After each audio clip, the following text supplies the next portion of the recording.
நண்பர்களே வணக்கம். ஒன்றுமே புரியலே உலகத்திலே என்னமோ நடக்குது மர்மமாக இருக்குது அப்படிங்கிறது சந்திரபாபு உலகத்தை பற்றி பாடின பாட்டு. இதில் ஒரு ஆச்சரியமான ஒரு விசித்திரமான ஒரு தலைப்பு, கருத்து, ஒரு இன்ட்ரெஸ்டிங்கான ஒரு சாப்டர்னு கூட நம்ம எடுத்துக்கிடலாம். மனுஷங்களுடைய முழுமை கடவுளுக்கே தெரியாது அப்படின்னா, இப்போ நான் இவர் ஜெத்குரு, நீங்கள் நான் சாதாரணமாக நினச்சிட்டு இருக்கேன், அவர் பேசுவார், தத்துவார்த்தமாக பேசுவார், மகாசிவராத்திரியில் டான்ஸ் ஆடுவார், இது பண்ணுவாருன்னு பார்த்தா ரொம்ப எவ்வளோ பெரிய விஷயத்தை அசால்ட்டாக சொல்லியிருக்காருன்னு பாருங்கள். அவருடைய அந்த தத்துவ கருத்துக்களில் வாழ்க்கை எல்லாருக்கும் ஒன்று தான், ஆனால் அதை இயக்கிற மனசு தான் வேறுபட்டு நிற்கிது அப்படிங்கிறாரு. இப்போ அது ஒன்று நம்மளுக்கு ரொம்ப முக்கியமான ஒரு கருத்தை கொடுக்குது. ஏன்னா சில நேரங்களில் பார்த்திங்கன்னா நம்மளுக்கு வாழ்க்கையில் நிறைய விஷயங்கள், அறிவியல் இருக்குது, அப்புறம் அதனுடைய புவியினுடைய அமைப்பு இருக்குது, மருத்துவ கண்டுபிடிப்புகள் இருக்குது, எவ்வளோ தேவையான பொருளாதாரம் அது இதுன்னு சொல்லும்போது தத்துவார்த்தமான கருத்துக்களும் நம்மளுக்கு தேவைதான். அதில் ரொம்ப ஒரு முக்கியமான ஆள் ஜே கிருஷ்ணமூர்த்தி அவர்கள். அவர் ஒரு கருத்தை சொல்கிறார் பாருங்க, அதுவும் இதுவும் அழகாக ஒத்து போகுது.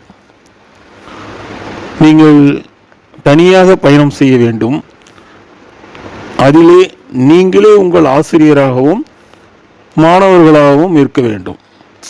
அப்போ இதுதான் நம்மளுக்கு வாழ்க்கையில் ரொம்ப ஒரு என்ன சொல்கிறதுன்னா முக்கியமான ஒரு கருத்து. ஒரு சொல்கிற மாதிரி இந்த உலகத்தில் மனுஷனை கடவுள் படைச்சாச்சு, எப்பா நீ வாழ்ந்து போகணும். அதில் எடுக்கிற அப்ஸ் அண்ட் டவுன்ஸு, டேர்னிங், முன்னேற்றம் இல்லை தாழ்வு, எது வேணால் நம்ம கையில் தான் இருக்குது. அப்போ இப்போ என்னென்னா, ஒரு தாய்க்கே அவங்க பெத்த குழந்தையினுடைய பிள்ளையினுடைய முழுமை தெரியாது. ஏன்னா அதில் தெரியாமல் இருக்கிறதுக்கு அந்த படைப்பினுடைய விசித்திரம் கூட இருக்கலாம், அதில் உள்ள அந்த இன்ட்ரெஸ்ட் கூட இருக்கலாம். தெரிஞ்சதுன்னா என்ன அப்படின்னு தெரியாது, எப்போ அவன் எப்படி மாறுவான்னு தெரியாது, அவன் வருங்காலத்தில் நல்லவன் ஆவானா என்ன ஆவான் அப்படிங்கிறதுலாம் தெரியாது. அதே மாதிரி இவர் சயின்டிஸ்ட்டு சந்திரசேகர், விஞ்ஞானி சந்திரசேகர், இவருக்கும் சர்.சி. ராமன் அவர்களுக்கும் ரெண்டு பேரும் நெருங்கின சொந்தக்காரங்க. ஆனால் ரெண்டு பேரும் ஒரே துறையில் தான் ஆராய்ச்சி பண்ணியிருக்காங்க, நோபல் பரிசும் வாங்கியிருக்காங்க. ஆனால் அதிகமான அளவுக்கு அவர் சந்திரசேகர் சர்.சி. ராமனை பார்த்ததில்லை. அப்போ இவருக்கு எப்படி டேன் அடிக்குது, எப்போ இதில் ரொம்ப ஒரு பேரார்வம் வருது அப்படின்னா, இவர் இந்த மெட்ராஸ் பிரசிடென்சி காலேஜில் மாநில கல்லூரியில் படிச்சுக்கிட்டு இருக்கும்போது அங்கே டாக் கொடுக்கறதுக்கு ஜெர்மனிலேருந்து ஒரு சயின்டிஸ்ட் வராரு, அர்னால்டு சம்மர்ஃபெல்ட் அப்படின்னு ஒரு சயின்டிஸ்ட் வராரு. அவருடைய அந்த ஸ்பீச்சை கேட்டுட்டு அதுக்கப்புறம் அவர்கிட்ட போய் பேசுகிறாரு. அதுக்கப்புறம் தான் அவருக்கு அந்த ஃபிசிக்ஸில் அந்த குவாண்டம் சயின்ஸில் ரொம்ப ஒரு மேஜர் இன்ட்ரெஸ்ட் இவருக்கு அந்த நட்சத்திரங்களினுடைய கட்டமைப்பு, அதனுடைய பரிமாண வளர்ச்சிக்கு நோபல் பரிசு கிடைக்குது. ஏன்னா ஆரம்பத்தில் இவங்க அப்பா இவரை நினச்சிருந்தது என்ன அப்படின்னா, அந்த காலத்தில் எல்லாருக்குமே உள்ள இது என்ன அப்படின்னா, நல்லா படிக்கிற குழந்தைங்களை ஒரு பெரிய ஐசிஎஸ் ஆக்கிடணும், கவர்மெண்ட்டோட உயர்ந்த பதவி வாங்கிடணும். ஆனால் இவங்க அம்மாவுக்கு தான் இவருடைய இது தெரியுது.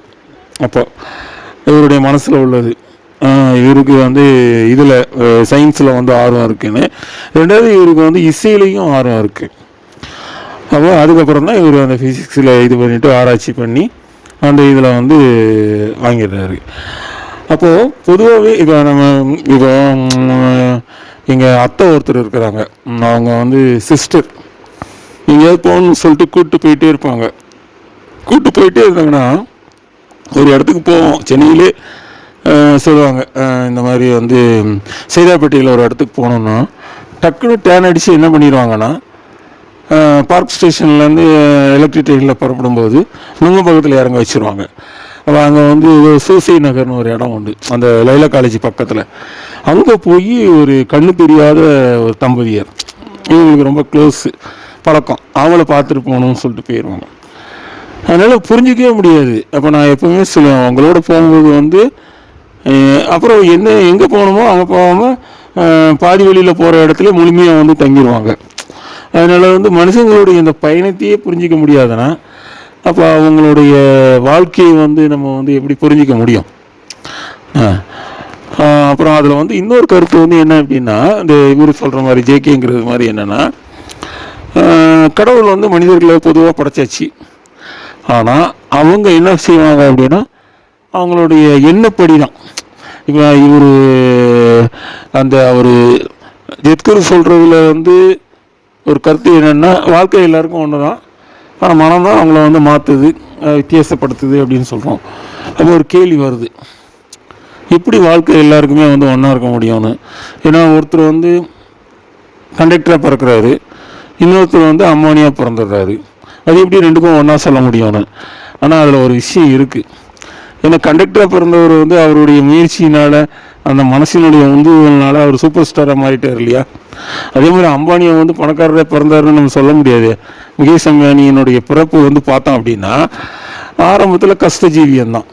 அவருக்கு லக்கு என்ன அப்படின்னா, அவர் ஒரு டூரிஸ்ட் ஏரியா பக்கத்தில் பிறக்கிறதுனால முதல்ல ஃப்ரூட்ஸு பழங்கள்லாம் விற்றுட்டு, அதுக்கப்புறம் இந்த மாதிரி இந்த ஸ்பேர் பார்ட்ஸ் கடையிலெல்லாம் வேலை பார்த்து அவரால் வந்து ஒரு 10th கூட முடிக்க முடியல, 10ஆம் வகுப்பை கூட, ஐ மீன் 11th கூட அவரால் வந்து கம்ப்ளீட் பண்ண முடியல. அவ்வளோ குடும்பத்தில் வறுமை. அப்புறம் போராடி தான் இவ்வளோ பெரிய இந்தியாவினுடைய ஒரு டாப்பஸ்ட் பணக்காரராக வந்து மாறுறாரு. அதனால் அது வந்து நம்ம கையில் தான் இருக்குது ஒன்று. அப்புறம் சில நேரங்களில் வந்து இன்னொன்று வந்து என்ன, அந்த இவர் சொல்கிறாரு ஜேகே சொல்கிறதுல, அது ரொம்ப யோசித்து பார்க்கும்போது ஆழமான தத்துவார்த்தமான இதில் வந்து இன்னொன்று எப்படின்னா, கடவுளுடைய அந்த கணிப்பை கூட சில நேரங்களில் வந்து மனுஷன் வந்து மாற்றிடுவான். அவனுக்குன்னு ஒரு நல்ல எண்ணம் அந்த இது இருக்கும்போது கடவுள் வந்து அவனுடைய ஒரு வேளை அந்த எண்ணம் வந்து பரிபூர்ணத்துவமாக இருந்ததுன்னா, ரொம்ப ஹோலியாக இருந்ததுன்னா, அது வந்து அவர் மனிதன் போக்கில் வந்து கடவுள் கையில் கொடுத்துருவாரு அப்படின்ற மாதிரி ஒரு கருத்து சொல்கிறார். இல்லைன்னா ஒரு கதை, இதுக்கு ஒரு கதை நான் சொல்கிறேன். அதை படித்தேன். அதனோட ஃபினிஷிங் பாருங்கள், சூப்பராக. அதாவது பஸ்ஸில் ட்ராவல் பண்ணி ஒரு பெரியவர் வந்து போயிட்டே இருக்கும்போது அந்த பின்னாடி உள்ள டிப்டாப்பாக ட்ரெஸ் போட்டுக்கிட்டு இருந்த ஒருத்தன் என்ன பண்ணிடுறான்னா, அவர்கிட்ட வந்து தெரியாமல் அவர்கிட்ட வந்து மணி பர்ஸை வந்து பிட்பாக்கெட் அடிச்சிடறான். இத்தனையும் அவர் ரொம்ப வருஷமாக அந்த பஸ்ஸில் போகிறவர் தான்.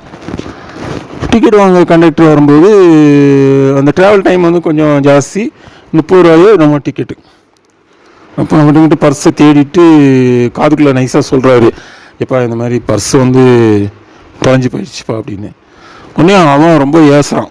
ஆமாம், ஆளை பார்த்தா நல்ல பெரிய மனுஷன் மாதிரி இருக்கு, இதாக போச்சு உனக்கு, அடுத்த இதில் வந்து இறங்கிட்டு நடந்து போ, அப்படிலாம் ஓசியிலலாம் வந்து பிரயாணம் ரொம்ப இதாக ஒரு மாதிரி.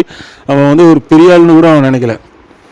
உடனே இவன் என்ன பண்ணுறான், அந்த இவர்கிட்ட பிட்பாக்கெட் அடித்தான் என்ன பண்ணுறான்னா, கொஞ்சம் நேரம் பார்த்துட்டு அவனுக்கு மனசாட்சி உறுத்துதோ என்னமோ தெரில, பஸ்ஸில் இவ்வளோ பேர் இருக்கீங்க, இவரை பார்த்தா என்ன பொய் சொல்கிற ஒரு மாதிரியா இருக்குது, யாரோ இவர்கிட்ட வந்து இதை வந்து அடிச்சிட்டான் போல அப்படின்னு சொல்லிட்டு, நான் கொடுக்குறேன் டிக்கெட்டு காசு சொல்லிட்டு இவனுக்கு பூரா கொடுக்குறான்.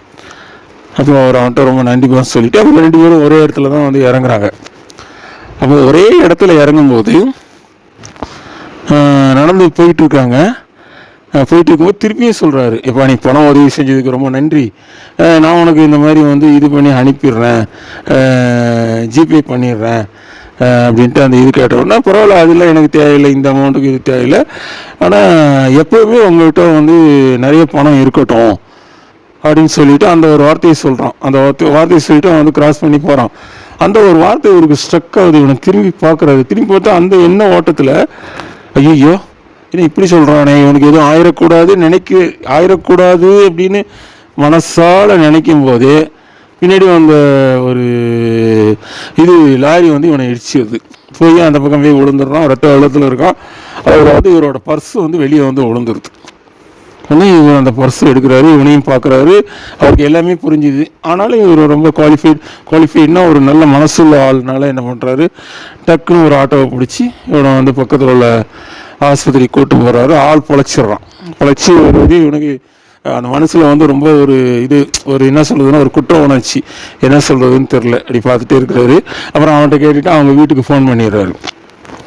ஃபோன் பண்ணிவிட்டு இவனுக்கு இவர் அந்த இதில் வச்சுருக்கிறதுனால அந்த ஏடிஎம் கார்டு அந்த இதெல்லாம் இருக்கிறதுனால இவனுக்கு ஆஸ்பத்திரியில் பணம்லாம் பே பண்ணிவிட்டு ஒய்ஃப் வந்து வருது, குழந்தையோட வருது.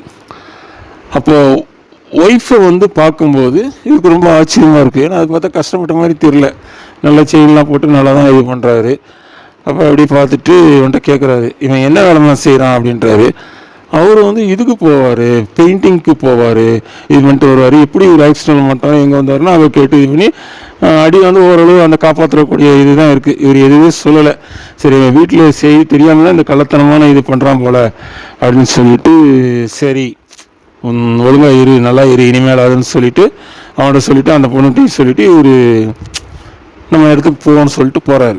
போட்டு இன்னொரு நாள் இன்னொரு இடத்துல ரோட்டில் நடந்து போயிட்டு இருக்கும்போது இவன் கீழே இருந்து அவரை கூப்பிட்றான். அப்போ பார்க்குறான் இவனுடைய அந்த பேண்ட்டு சட்டை எல்லாத்துலேயுமே பெயிண்ட் வந்து ஒட்டியிருக்கு. கூப்பிட்டு இந்த மாதிரி டீ குடிச்சிட்டு போங்க சார் அப்படின்றான். அந்த டீ இதில் வந்து ஊற்றி வச்சுருக்கான் கப்பில். அப்போ அவர் அப்படியே அவனை பார்க்குறாரு. பார்த்துட்டு அவன்கிட்ட கொஞ்சம் டீயை வாங்கி குடிக்கிறாரு. அப்போ அதோட கதை முடியுது. அப்போ இதில் என்ன அப்படின்னா, இந்த மனிதனுடைய தீர்ப்பு வந்து வேறு, அந்த தப்பு செய்த மனிதனுடைய தீர்ப்பு வந்து வேறு. ஆனால் இன்னொரு நல்ல மனுஷனுடைய அந்த எண்ண அலைகள் வந்து ஐயோ இவனுக்கு எதுவும் ஆயிடக்கூடாதுங்கிற நினைப்பு வந்து அவனை வந்து காப்பாற்றிடுச்சு. ரெண்டாவது அவனும் வந்து திருந்திட்டான். இதே மாதிரி தான் எல்லா நேரத்துலையும் மனிதர்களுடைய நிலைமையும். என்ன அப்படின்னா, கடவுள் வந்து மனுஷனை வந்து படைக்க முடியும், ஆனால் ஒரு முழுமையான இது வந்து எல்லாருக்கும் கொடுக்குற மாதிரி ஒரு பிறப்பு அந்த மாதிரி இது வந்து சூழ்நிலையை வந்து கொடுக்குறாரு.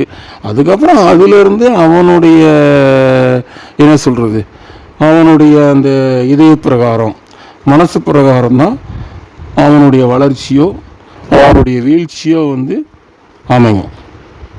மிக்க நன்றி நண்பர்களே.